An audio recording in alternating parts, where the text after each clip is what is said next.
Hey there, everybody, and welcome to another discussion video, and we're back at the gym.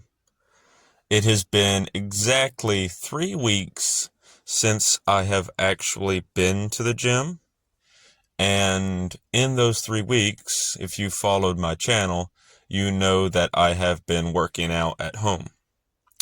Well, I have a new situation where it's more convenient for me to work out at the gym again rather than work out at home. So I am returning to the gym. And I've been to the gym for about 3 days now, maybe four. And I really wanted to see the max repetitions I could do with the max amount of weight this session. So that's exactly what this video is about.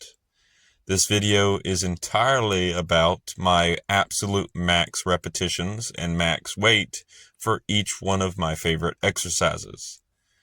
And just like always, I just went straight to doing the lat pull downs close grip. And I started with 120 pounds for 10 reps, slow reps, and it was pretty successful there.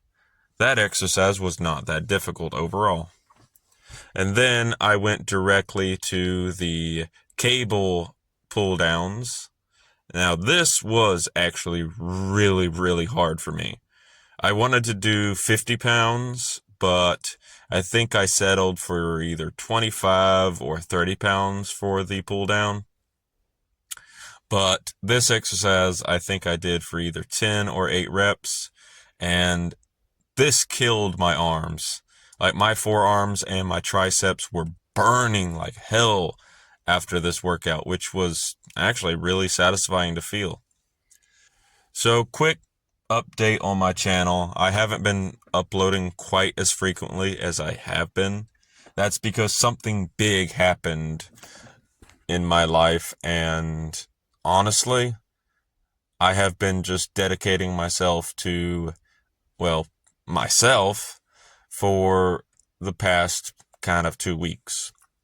I will showcase what that major thing is on the channel at some point, but for now, I still have some things to do, and I want to get it 100% ready before showing it on camera. So, expect a surprise video sometime down the line. But that all said, the third exercise I did this session was a major improvement to my last PR, which is this exercise. I forget what it's called, but before I could only do, I think, 225s and 210s, but now I can do 245s and 225s for 10 reps, which was phenomenal.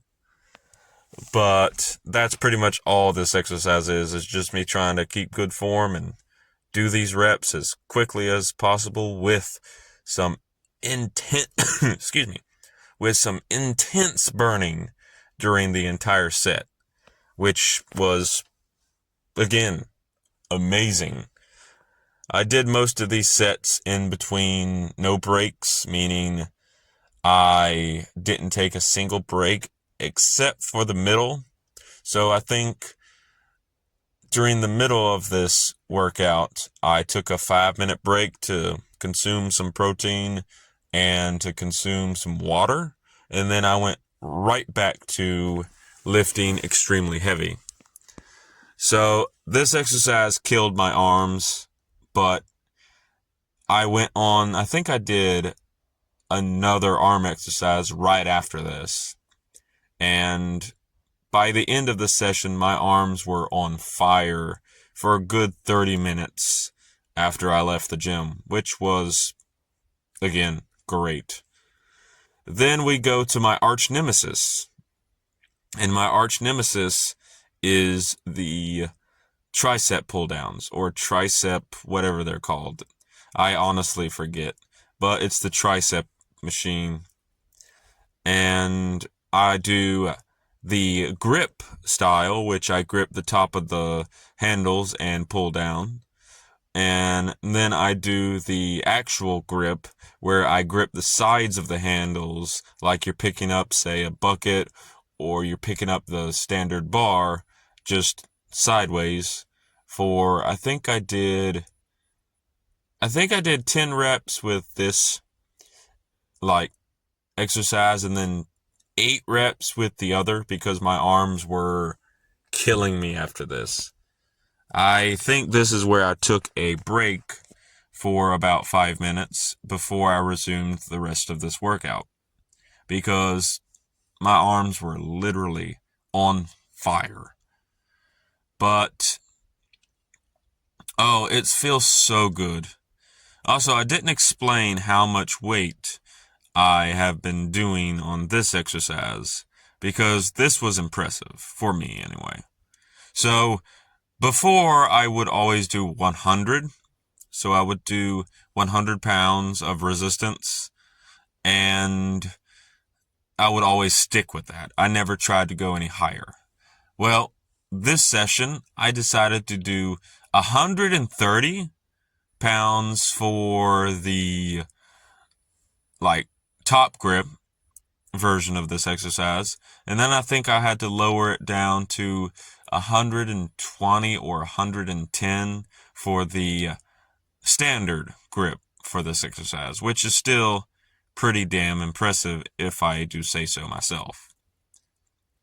And then we go to what is probably the easiest exercise in the entire gym for me personally, and that is not the hamstring, but it's the, I guess, kind of outer part of your leg.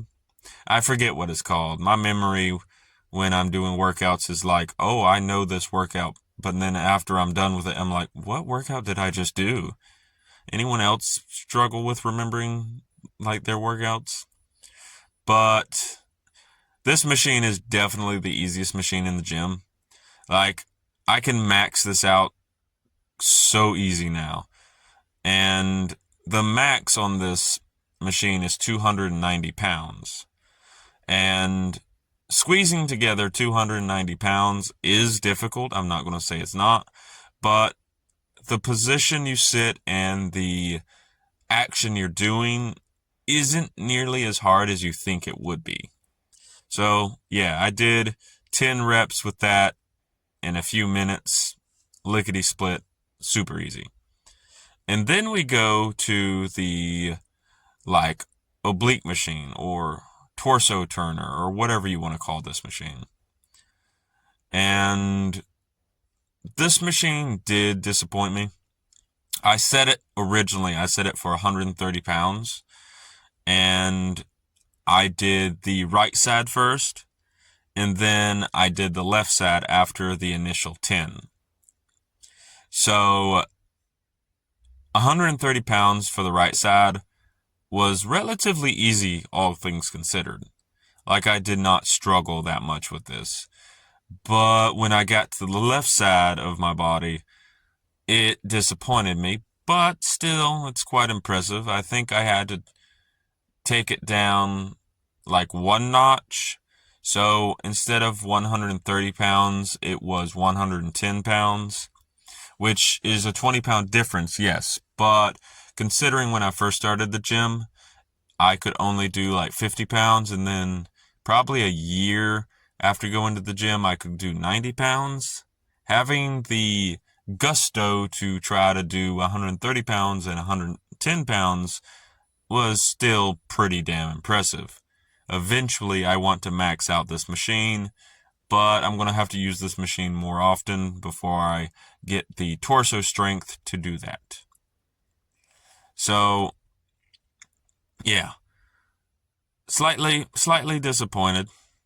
The left side didn't do too well, but I am still proud of myself for being able to do 110 pounds on the left side. That's a major accomplishment. But side rant for a minute, or side discussion. I haven't been uploading to YouTube for a while, mainly because I have been focused on myself. As stated before, I've been working out more often. I've been building up my strength. I have been getting ready for the amazing thing that happened to me a few days ago, and I will talk about more. I will talk about that more down the line, but I still have some preparation to do. And when I do talk about it, that video is going to be very heartfelt and very meaningful to me. And I want to make that video the absolute best it can be. So again, I've just been taking care of a lot of things. A lot of good things have happened to me lately. And I've been really, really focused on my in real life and not my YouTube life. But just know that, yes, I'm going to be coming back to the gameplay walkthroughs. I'm going to be coming back to YouTube in about 5 or 6 days, like regularly. And when I do, I have some major projects that I want to focus on and upload to the channel. And some interesting adventures I want to post as well. So, stay in touch, and you should see some interesting things on the channel and my regular shenanigans as things progress. But just know that this video will probably be the last one I make for about a week. But I just wanted to do a gym session and kind of just talk about some things. So this exercise killed me. And this is the chest fly. I know this exercise because I do it all the time. I don't do reverse chest flies as much, but I should. And this exercise in particular, my left side struggles way more than my right side could ever. I started with 130 pounds for the chest fly, but eventually my left arm was just not having it and said, either lower the weight or I'm going to snap in half. So I lowered the weight to, I think, 115 pounds. And that 115 pounds still kicked my ass. So chest flies are something that I do all the time, but I don't typically go super, super heavy, mainly because I don't want to injure my left side, because my left side, especially my left arm, just does not have the same mobility as my right side. And, well, my right arm. And because of that limited mobility in certain muscle groups and certain actions, it is safer for me not to overload my arm to a substantial degree. This time I said, nah, we're going to go all out. So I went all out, and I was actually very surprised with what I achieved with this exercise. That should be a staple point at this point in this entire video. Oh my God, I said staple point 2 times. Well, I said point 2 times. Oh no, my vocabulary is so terrible. But yeah, this was impressive. 130 pounds to start with, lowering to 115. That is good. I think I'm going to stay with 115 from this point on when doing chest flies. So I'm not going to go lower than that when I do chest flies going forward. And maybe eventually I'll be able to max stack the chest fly machine. Reverse chest fly, I'm still stuck at 80 pounds, but I'll get there when I get there. I do say so myself. And this is the bad boy himself, the final confrontation. This is my second favorite machine in the entire gym. And it is the main machine I do for legs when I'm not doing squats. The leg press is amazing. I love it to death, and there are quite a few different exercises I do on this, both for calves, for quads, and for, honestly, glutes and hamstrings. This time, I mostly focused on the quads and the calves, but I did not max stack, which I was surprised, because I have max stacked this machine previously, but I'm not on any supplements right now, and I'm not, like, I guess I wasn't pumped up, and I think I had only eaten one meal prior to this, one meal after I did some of the exercises this gym session, and about a 2,000 milliliter bottle of water. I didn't take creatine today either, so, woo, creatine really does bump up your strength quite a bit. But yeah, I think I did 8 reps with the stack of 14, which is over 250 pounds, which I'm still proud of. And then here comes the showcase of my actually kind of decent physique. I have gained weight. I am now 161. I have gained quite a decent amount of mass in my back. My abs have stayed the same pretty much. My obliques have stayed the same pretty much. My chest has gotten sort of bigger, but not too much. And my arms have pretty much stayed the same in terms of size, but strength-wise, they have increased substantially. My legs have also grown. Primarily my right leg has grown substantially as well, but my left leg is still stagnant, which disappoints me, but that is how it is. As long as it can get stronger, I don't mind it, but it is still the same size, just like always. Now, this was impressive. If anyone follows my updates on my physique, you know that my back did not have this much like striations in it, and the visual representation on my back is phenomenal, especially for someone my size and my weight. So, yeah, just wanted to say, hey, you know what? I've been doing good, and I've been enjoying life lately. But that'll be all for this video. Take care, everyone, and I'll see you in the next one. Peace out.